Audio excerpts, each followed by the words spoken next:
So my last video, hear this music. When I go back onto this, that music turned back on. So I feel a bit silly, to be honest. I don't understand why that's not working. Why is that not working? It's not working. It's not working. I don't know why. I don't know why. She swallowed a fly. Perhaps she'll die. Actually, I know why it's not working. Because this silly computer, I have to turn the Wi-Fi on. Oh, not that one. I have to turn the Wi-Fi on. So it's a program in a program in a program. So you need to put a program on, but then you need to turn the Wi-Fi on because this computer's over a network cable because I'm too far away from the router. So in order to get this other camera, this one that's showing the inside of a cave in a blizzard, you need to turn on a thing and then turn on a thing and then wait for the thing to show up. But the app's now, because it just seems to be a garbage app, just doesn't seem to show up when you want it to show up. So I'm going to scroll through here just for gits and shiggles. So anyway, my main point of making this video, the reason it's safety second, it's actually being made after the safety first one, but because I didn't properly and adequately deal with the audio issue, or this one, that one, because I didn't adequately deal with that, I messed up the audio at the whole end of the thing, which isn't an ideal thing to do. It wasn't really what I was planning on doing, of course, but that's just sort of the way things happen when you have Luddites trying to operate equipment. And there's not a lot I can do about it. There really is not a lot I can do about it. And trying to multitask is quite difficult because I can barely string sentences together. I mean, that's not precisely accurate, but I can barely string sentences together, and then here I am trying to turn apps on and make things work again because this camera here is wireless. Now, if I'm watching the video back, I can see a bit of lag, but it's pretty minor at the end of the day. It's pretty insignificant. It's neither here nor there. Well, it's neither here nor there nor there. But, you know. So, yeah, it's safety in modern cars. They're making more and more parts in modern cars not fixable, not replaceable, not repairable. So bushes wear out. It's easier, cheaper, quicker to put a whole new arm in. Now, they might be cheap Chinese garbage, and I'm not really a big fan of the cheap Chinese stuff, but that's sort of the way that it's gone. There's very little that I can do about it as an individual, except not buy it. So there is a couple of Australian companies that manufacture most of their parts in Australia still when it comes to bushes specifically. Like Fulcrum have a brand called Super Pro. They have a factory in Brisbane. A bunch of the bushes are actually made here. They're a very good quality bush. The problem is they're not rubber. So even though they're trying to come up with techniques to make things ride better, there's still polyurethane, or even a hybrid that's rubber and polyurethane, are never going to quite have the ride that rubber does.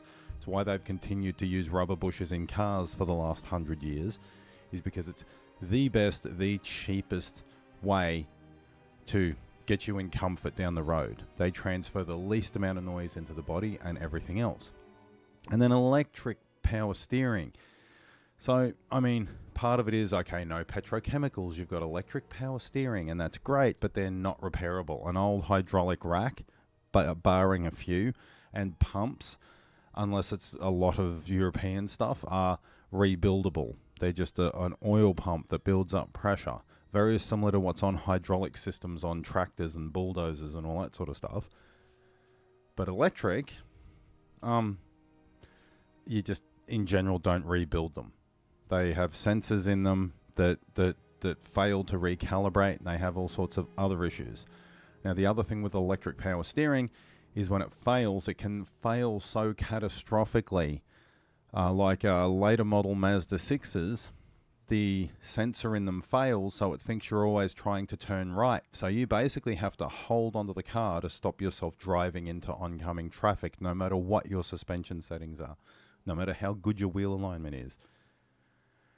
And the solution is replacing the rack. Go to Mazda, pay a couple of grand, or get one out of a rack that's probably going to be just as fucked as the one you're taking out in a fairly short period of time. So it's part of the reason I choose to drive an older car, as much as some parts of it, like the clutch, are really expensive, again, because they're trying to make the driving experience so much better. Between the driveline and the engine, they have like a little plate that sort of wobbles backwards and forwards. It's called a dual mass.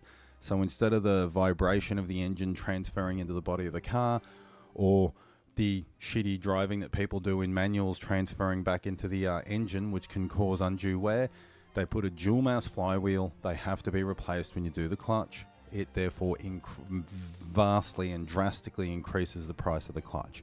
So my Nissan, if it was just a clutch, it would have cost me $300, but seeing as it was a dual mass flywheel, it was, well, locally buying it was going to be like $1,500.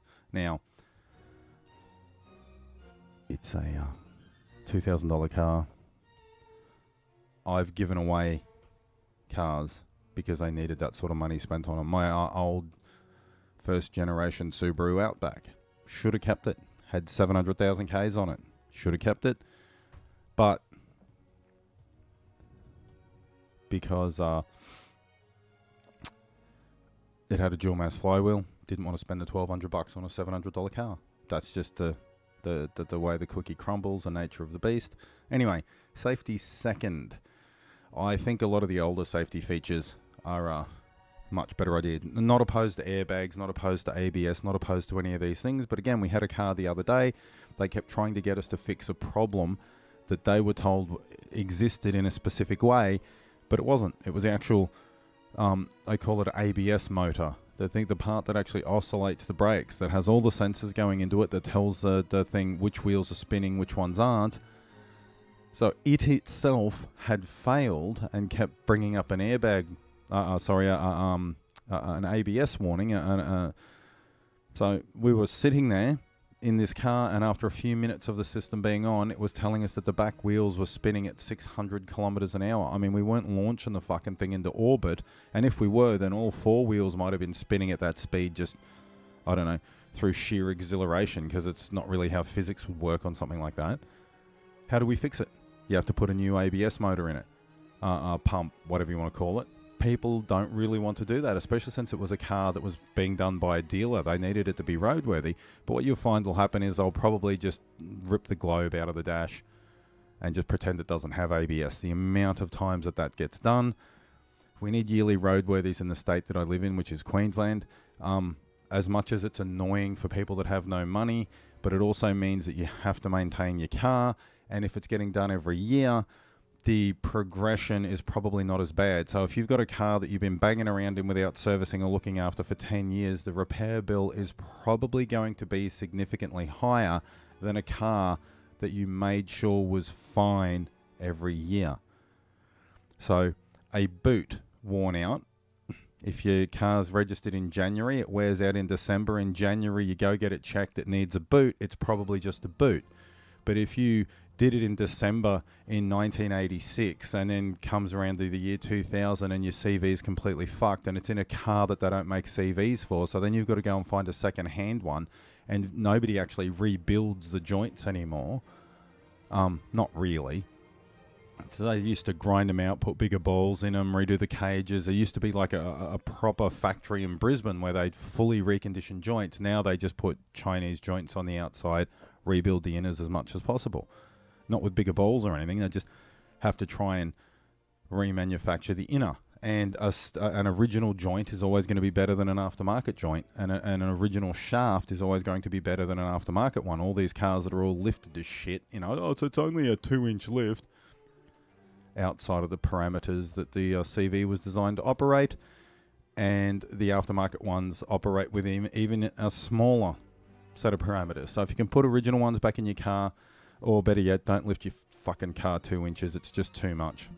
If it's an old live axle thing, rear-wheel drive like an old Falcon, by all means, jack it up like a monster truck. No one cares. You're going to have steering issues, but anyway, my point is, as the electronics are doing more and more of our job, more and more of our safety, just like the electronics are doing more and more of our learning. So instead of actually sitting down, reading a book, taking notes, having to actually know the subject, I'll just Google it.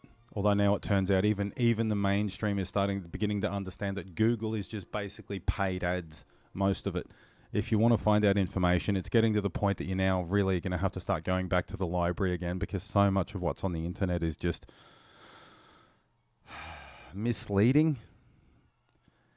And it's just misappropriating people's knowledge and misappropriating people's ability to think. Anywho, I'm sort of personally more of a safety 25th sort of person. I mean, for what's manufactured, I still think it's better that, we adhere more to the way the Darwin Awards work. If someone wants to eat lead paint, let them. But, that's just me. That's just what I think. That's just how things are going. And that's all I've really got to say about that. If you can't be good, I mean, who cares? And be somewhat not completely unpleasant to one another. How in the screaming unicorn shit are touchscreens more advantageous to safety in an automobile?